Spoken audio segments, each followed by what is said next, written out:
Welcome to the Scottish Rite Journal podcast, an audio presentation of the Scottish Rite Journal, brought to you by the Supreme Council of the Scottish Rite, Southern Jurisdiction, Mother Supreme Council of the world. This message brought to you from our Sovereign Grand Commander, Jim Cole. 33rd degree is called Shadows and comes from the July-August 2021 issue of the Scottish Rite Journal.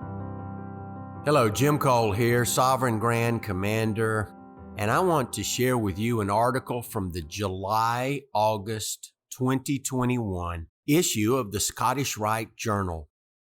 The past several years of Scottish Rite Journal issues are available on our website, and I encourage you to go and read those articles. There are many fine articles in each of the issues of the journal.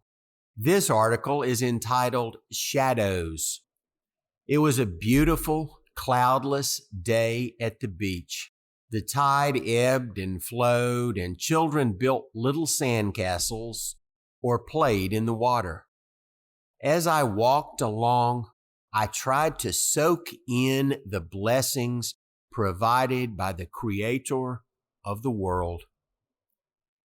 "Move, Dad," said my daughter in an annoyed tone, shattering my silent celebration. I soon learned that my offense was that by standing near her, I had created a shadow, blocking the sunlight as she reclined in a beach chair. The Cambridge Dictionary defines shadow as an area of darkness caused by light being blocked by something. As our society takes its first tentative steps out of the shadows of the past year, perhaps we might reflect upon what is needed to create a shadow. If darkness is the absence of light, then a shadow is the temporary darkness caused by interference with the light's source.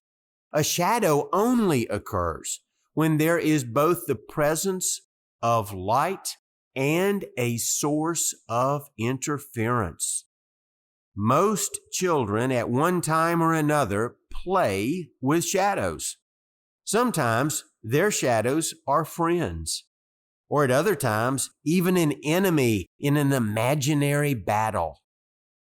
Adults, perhaps unknowingly, continue our special relationships with shadows. Some days we allow people, situations, or objects to temporarily block the sunshine from our lives. We too often focus on the shadows and overlook the light that still exists.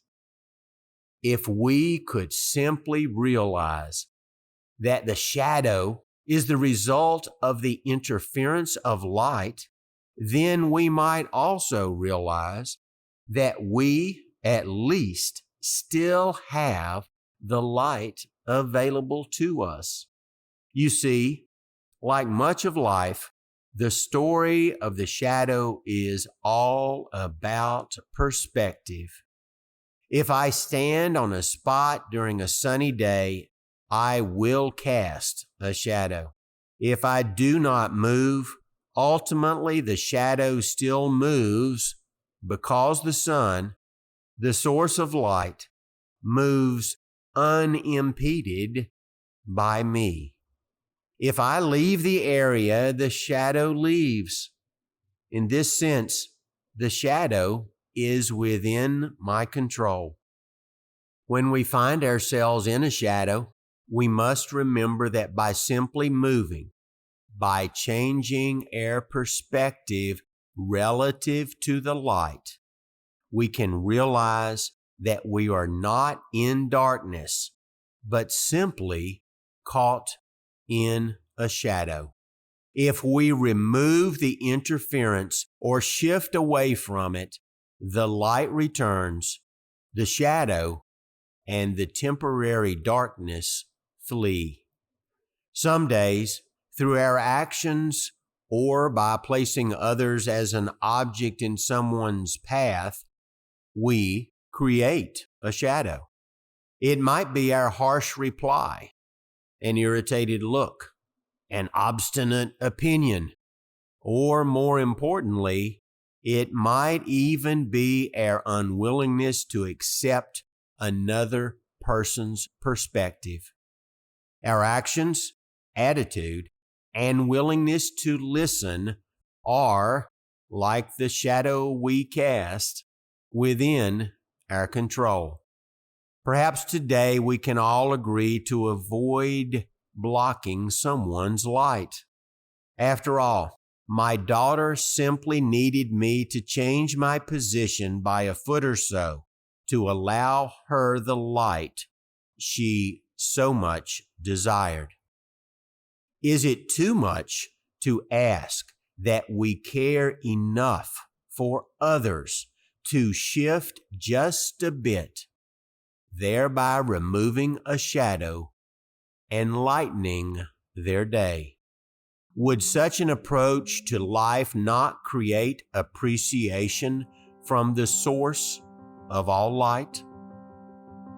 If you would like to hear more of the Grand Commander's message from the Scottish Rite Journal, like, share, and please leave a comment.